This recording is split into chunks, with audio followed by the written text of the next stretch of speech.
વૈશાખ સુદ દસમનો આજનો ધન્ય દિવસ ચરમ તીર્થપતિ પરમાત્મા મહાવીર સ્વામીનું આજે કેવળ જ્ઞાન કલ્યાણ.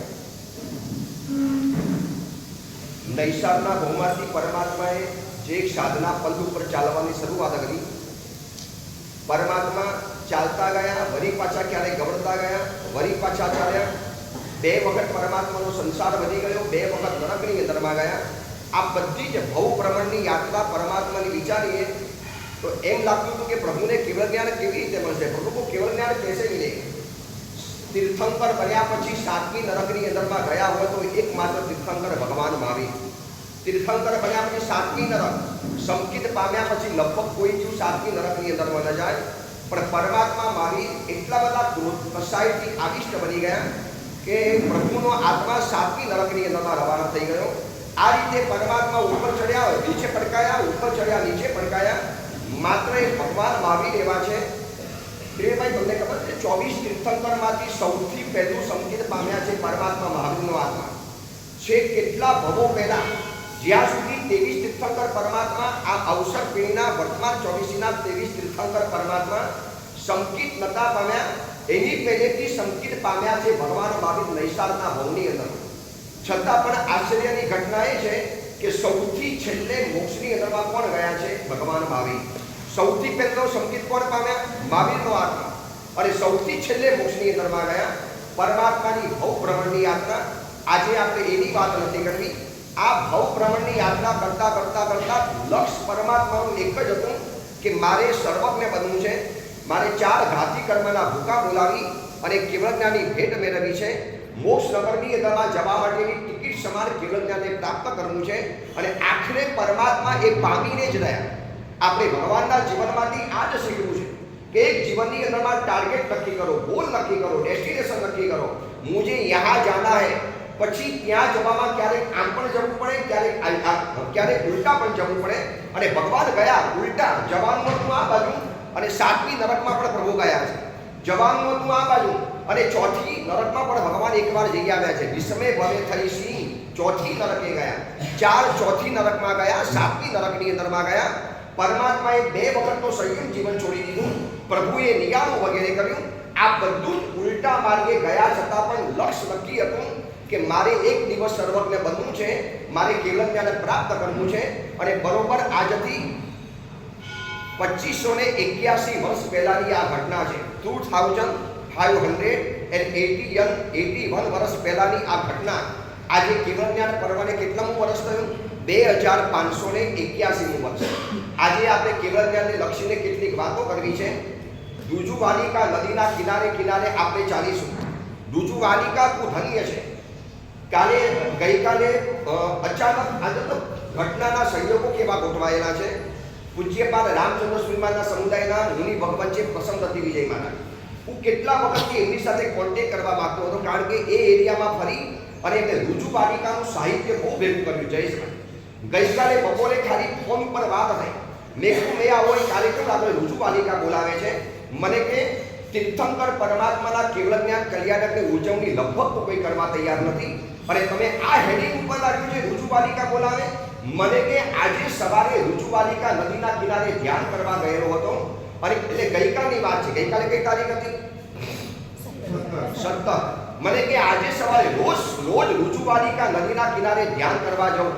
અને આજે સવારે ધ્યાન કરવા ગયો અને ધ્યાન કરતા કરતા કરતા જે 8 સ્તુતિ બની ગઈ છે તમને મોકલાવવું જરૂર છે, કારણ કે તમારી પહેલાની 11 સ્તુતિ તો ઓલરેડી છે. મને કે હમણાં ફ્રેશમાં રુજુવાલિકાના કિનારે ઉપર આ સવારે બેઠેલો હતો અને અંદરમાંથી જે સ્પંદન આવ્યા, અંદરમાંથી જે ભાવ આવ્યા, આ રુજુવાલિકા તું ધન્ય છે.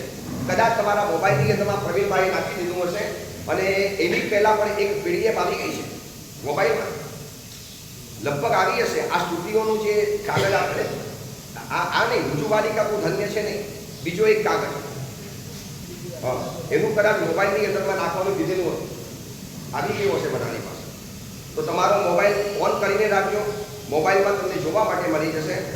અને એ પ્રમાણે સ્તુતિ આપણે ગાતા જવાનું છે. સૌ પ્રથમ આપણે બધાએ પહોંચી જવું છે રુજુવાલિકા નદીના કિનારે, કારણ કે આજે બોલાવે છે કોણ? રુજુવાલિકા નદી બોલાવે છે. થોડા આગળ આવી મુકેશભાઈ, આગળ આવી જલ્દીથી આગળ જગ્યા રાખો.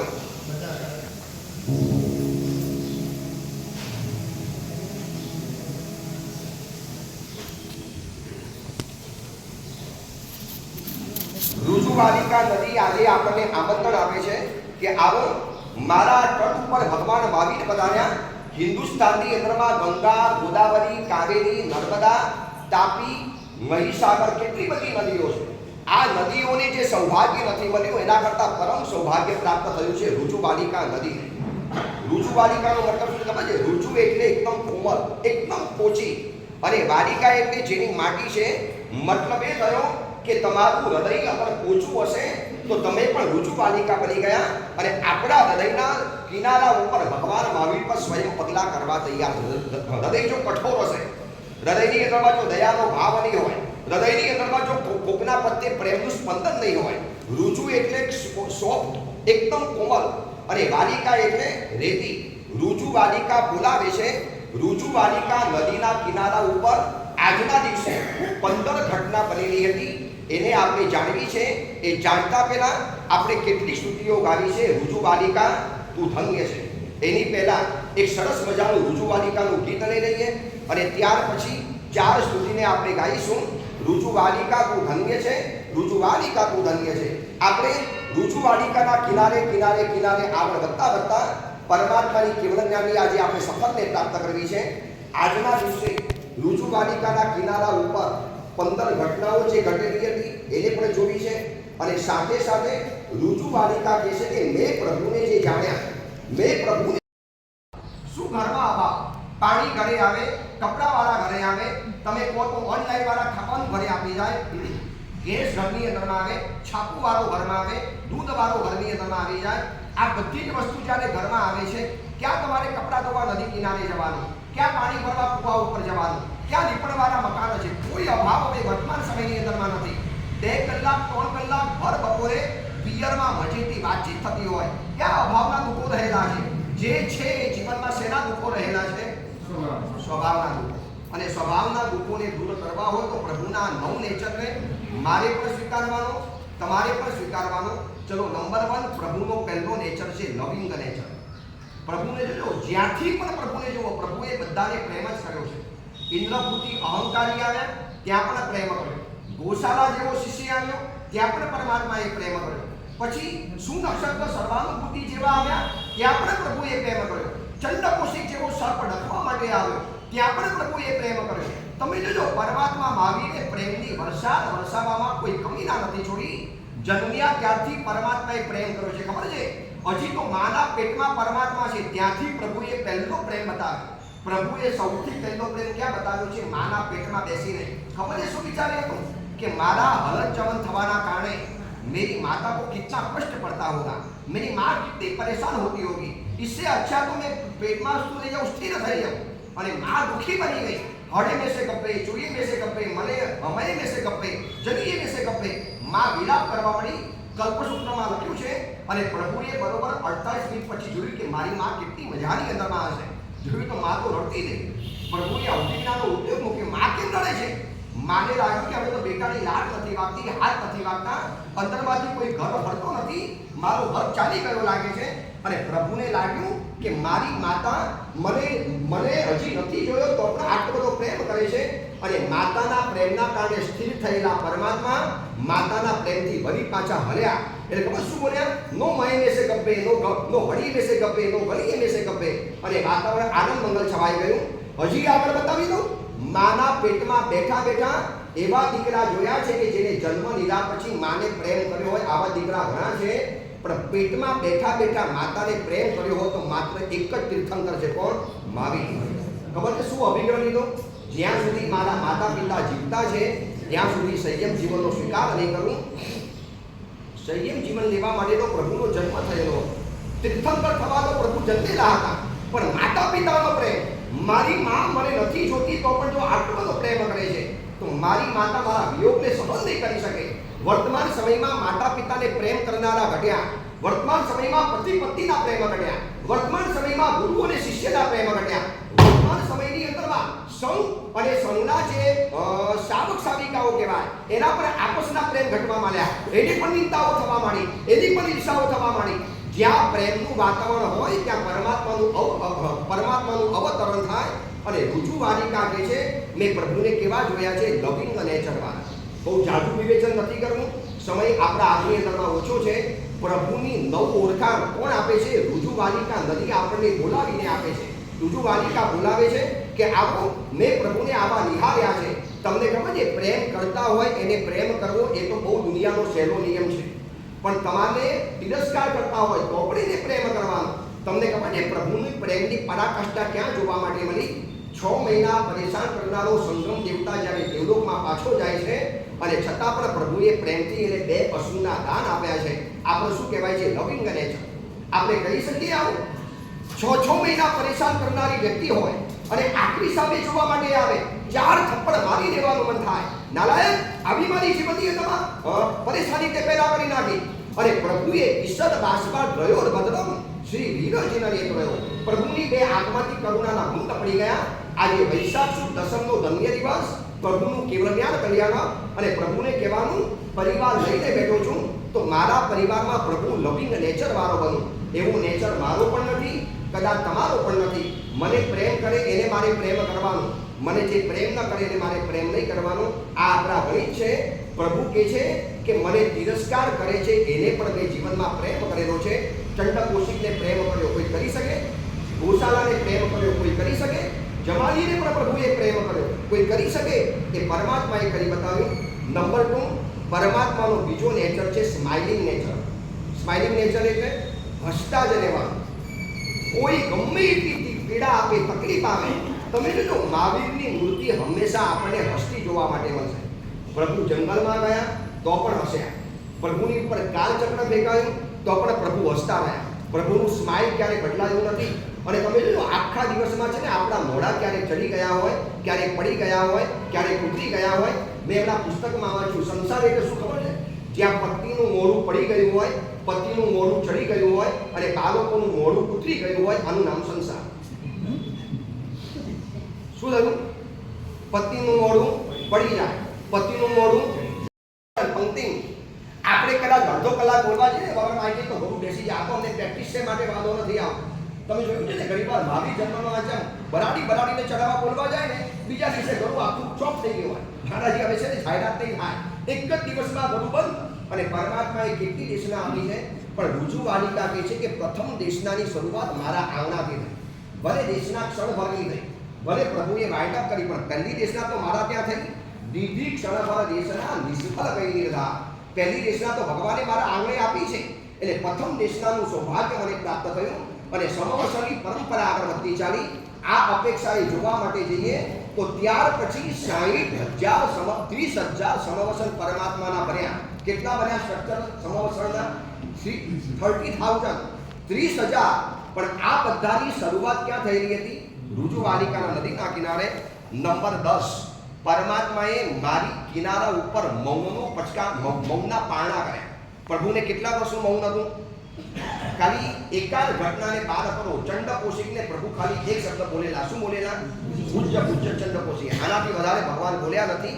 એટલે 12.5 વર્ષનું મૌનનું સમાપન, મૌનના પારણા ભગવાને મારા કિનારે કરેલા છે. તમને ખબર છે આવા 15 સૌભાગ્ય માટે જે ઋજુવાલિકાને ભગવાને યોગ્ય ગણી છે, એટલા માટે યોગ્ય ગણી. ફરી વાર બતાવી દઉં છું. ઋજુ એટલે કેવા કહેવાય છે? સોફ્ટ કહેવાય. હૃદય પોચું હોય, હૃદય કોમલ હોય. કોકની વેદના, કોકની પીડા, કોકની તકલીફ, કોકની વાતને સમજવાની તમારી પાસે તાકાત હોય તો જ તમે ઋજુવાલિકા બની શકો છો. અને ઋજુવાલિકા જેવું હૃદય હશે તો પરમાત્માના આવા 15 સૌભાગ્ય મારા તમારા જીવનની અંદરમાં મળી શકે છે. નંબર 11, મહાદેશનાની સર્વપ્રથમ ક્ષણ એ પણ મારા ત્યાં થઈ. પ્રભુએ ત્યાર પછી 30,000 દેશનાઓ આપી, 62,000 કલાક બોલ્યા, પણ એની શુભ શરૂઆતની પહેલી દેશનાની ક્ષણ મારી હતી. નંબર 12, સાક્ષાત ચરણ સ્પર્શનો અંતિમ અધિકાર મને મળેલો. પરમાત્માને સાક્ષાત પગેથી ધરતીને અડ્યા હોય તો ક્યાં અડેલા હતા? આજના સાંજના દિવસે. પણ સાંજે પ્રભુને કેવળ જ્ઞાન મળી ગયું.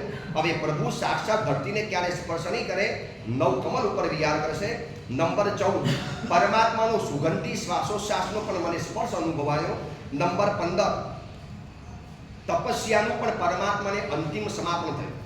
હવે પછી કેવળ જ્ઞાન પામતા પહેલા પરમાત્માએ કેટલા ઉપવાસ કર્યા? 12.5 વર્ષની અંદરમાં 4,166. પણ કેવળ જ્ઞાન પછી પરમાત્માએ કેટલા ઉપવાસ કર્યા છે? બહુ લાંબા ઉપવાસ નથી કર્યા. ઋજુ બાલિકાએ વિનંતી કરી છે, પ્રભુ મારા ત્યાં પારણા કરો છો, હવે લાંબી તપસ્યા નહીં કરતા. અને કેવળ જ્ઞાન પામ્યા પછી પરમાત્માએ લાંબી તપસ્યા નથી કરી. એટલે ઋજુ બાલિકા એમ કહે છે કે મને લાભ એ મળ્યો કે તપસ્યા કાળનું એક નાનકડું અલ્પ વિરામ એ મારા ત્યાં બન્યું છે. અને નંબર 16 એક તમને એક્સ્ટ્રા બતાવી દઉં. તીર્થંકર નામ કર્મનો ઉદય પણ પરમાત્માનો મારાથી શરૂઆત થયો. આ સુધીમાં છદ્મસ્ત હતા, પણ તીર્થંકર ભગવાન મારા કિનારા ઉપર બન્યા છે. આવી ઋજુ બાલિકા ધન્ય છે. ચલો બાકીની 4 સુધીને આપણે ગાઈ લઈએ અને પછી પરમાત્માની કેવળ જ્ઞાનની સફરને આપણે આગળ વધારવી છે. આજે કેવળ જ્ઞાનની મહાયાત્રા કરવી છે. છેલ્લી 15 થી 20 મિનિટ અડધો કલાક ગોદોહિકા આસને બેસીશું. હું આંખ બંધ કરીશ, તમારી પણ આંખો બંધ હોવી જોઈએ. એ ઋજુ બાલિકાનો કિનારાને યાદ કરવાનો. એક ખાલી કલ્પના કરો, કોઈ નદીનો કિનારો છે, કોઈ તો નદીનો કિનારો જોયો હશે ને, કોઈ પણ નદીના કિનારાની કલ્પના કરો અને એ કલ્પના કરો. હવે બધાને કહું છું કે એક વખત તો ઋજુ બાલિકા નદીના કિનારાની આરાધના કરજો અને ત્યાં સાંજના સમયમાં જવા. મુકેશભાઈ, સાંજના સમયમાં ચોવિયાર કરવા જશો તો પછી આપણો સમય નીકળી જવા.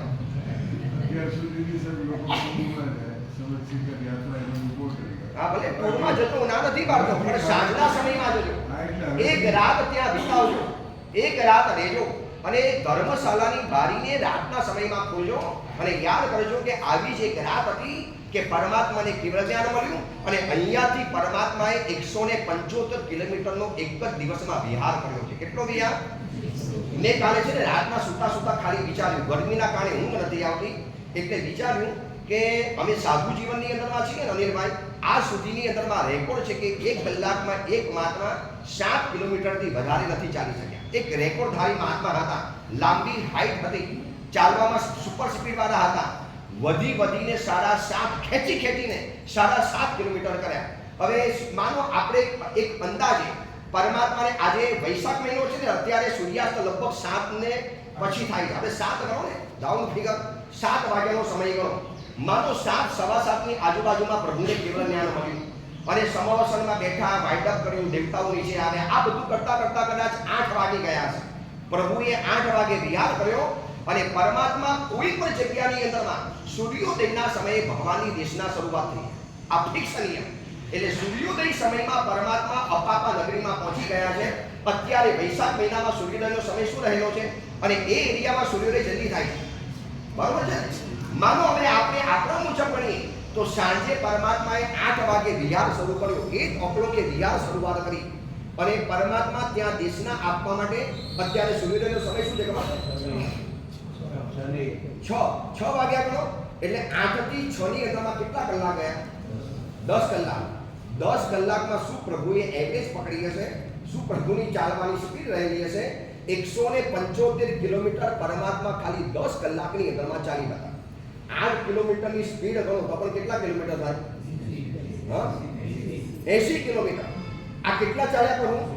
મેં કાલે પૂછ્યું પસંદ મારાને, મને કે મારા તમને વિશ્વાસ ન બેસતો હોય તો આખો ગૂગલનો મેપ મારી પાસે છે, હું તમને મોકલી આપું.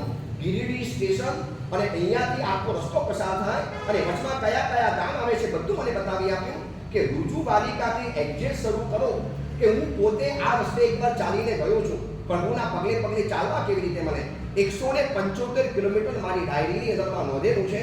કિરીટભાઈ વિચારો 10 કલાકની અંદરમાં 175 કિલોમીટર હોય. દેવેન્દ્રભાઈ 175 ને આપણે ભાગાકાર કરી નાખો આ 10 કલાકમાં, એટલે 1 કલાકમાં કેટલા કિલોમીટર આવે? 10 કિલોમીટર ગણો અંદાજે. 1 કલાકમાં 10 કિલોમીટરની સ્પીડ ચાલી શકીએ આપણે?